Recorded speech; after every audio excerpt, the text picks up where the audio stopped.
त्रिभुज या ट्राइंगल्स, जैसा कि हम त्रिभुजों के बारे में जानते हैं, त्रिभुजों की परिभाषा जो कहती है कि 3 कोण और 3 भुजाओं से बनी हुई आकृति त्रिभुज कहलाती है। पर अब जो यहां पर हम पढ़ने वाले हैं वो है त्रिभुजों की समरूपता यानी कि सिमिलैरिटी के बारे में। पहले हमने पढ़े हैं सर्वांगसम आकृतियां क्या होती हैं। सर्वांगसम आकृतियां वो आकृतियां होती है जो अपने आकार में और अपने आमाप में दोनों में बराबर होती है। लेकिन अब हम देखेंगे समरूप आकृतियां। समरूप आकृतियां वो आकृतियां होती हैं जो एक दूसरे के आकार में तो बराबर हो, पर यह जरूरी नहीं है कि उनका माप भी बराबर हो। जैसे कि अगर हम कोई भी यहां पर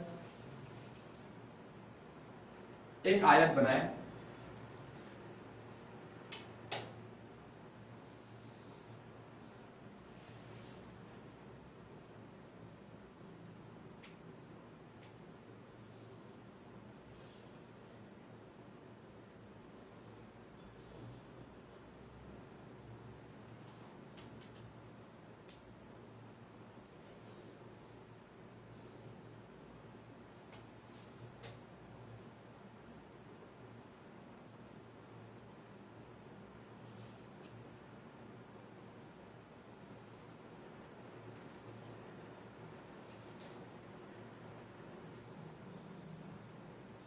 यहां पर हम देख रहे हैं ये दो आयत है। अब इन दोनों आयतों की लंबाई चौड़ाई, इसकी लंबाई और चौड़ाई और इसकी लंबाई और चौड़ाई अगर ये दोनों बराबर हैं तो हम ये कह सकते हैं कि ये दोनों आयत जो होंगे वो सर्वांगसम आकृतियां होंगी, वो होंगी सर्वांगसम आकृतियां। लेकिन यदि हम इसी आयत के सामने एक इससे बड़ा आयत रख दें, लेकिन उस आयत और इस आयत में क्या संबंध हो कि इसकी लंबाई, इस आयत की लंबाई और जो हम इसके साथ में एक बड़ा जो आयत बनाने वाले हैं उसकी लंबाई, उनकी दोनों की लंबाइयां समानुपाती हो और इसकी चौड़ाई और उस आयत की चौड़ाई वो भी समानुपाती हो, तो वो समरूप आकृतियां कहलाती है। किस प्रकार की आकृतियां हो सकती है ये हम देखते हैं कि यदि हम इन त्रिभुजों को देखें, ये दोनों त्रिभुज अगर हम इन दोनों को एक दूसरे के ऊपर रखते हैं तो ये देख सकते हैं कि इनके जो आकार और इनका आमाप आ रहा है वो बराबर आता है। ये हमने देखा, एक ये त्रिभुज है, दोनों त्रिभुजों को अगर हम एक दूसरे के ऊपर रखते हैं तो इससे हमें देखने से ये मिलता है कि ये दोनों त्रिभुज एक सर्वांगसम आकृतियां हैं। सर्वांगसम आकृतियां अर्थात इनके आकार और आमाप दोनों बराबर आ रहे हैं।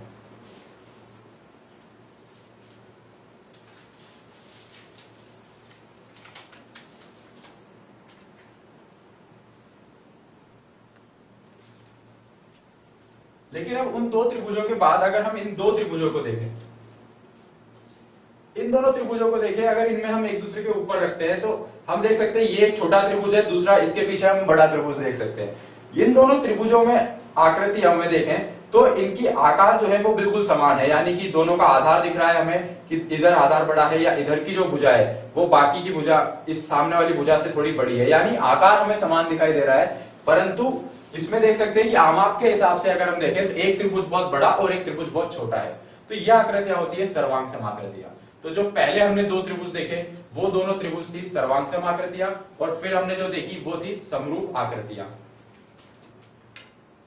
इसी प्रकार से अगर हम व्रत के बारे में बात करें तो कोई दो व्रत, ऐसे व्रत जिन व्रतों की त्रिज्या समान हो, यानी अगर उन दोनों व्रतों की त्रिज्या समान होगी तो वो बिल्कुल आकार और आमाप दोनों में समान होंगे, वो सर्वांगसम कहलाएंगे। लेकिन यदि कोई दो व्रत इस प्रकार से हों जिन दोनों व्रतों में त्रिज्या में बहुत अंतर हो, एक ये व्रत देखें और एक दूसरा व्रत हम देखते हैं, इन दोनों व्रतों की त्रिज्याओं में अंतर है, ये इसकी त्रिज्या कम और इस दूसरे बड़े व्रत की त्रिज्या ज्यादा है। तो जब इन त्रिज्याओं में अंतर आ रहा है लेकिन जो इनका आकार है, आकार यानी कि दोनों है तो व्रत ही, इस कारण से ये कहलाती है समरूप आकृतियां यानी कि सिमिलर आकृतियां।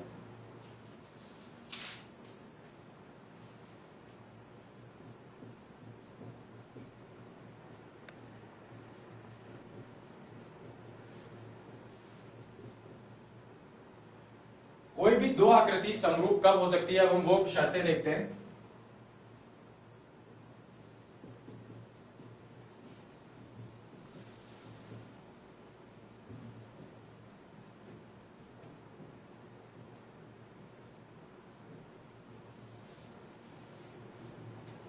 कोई भी दो बहुभुज समरूप होंगे यदि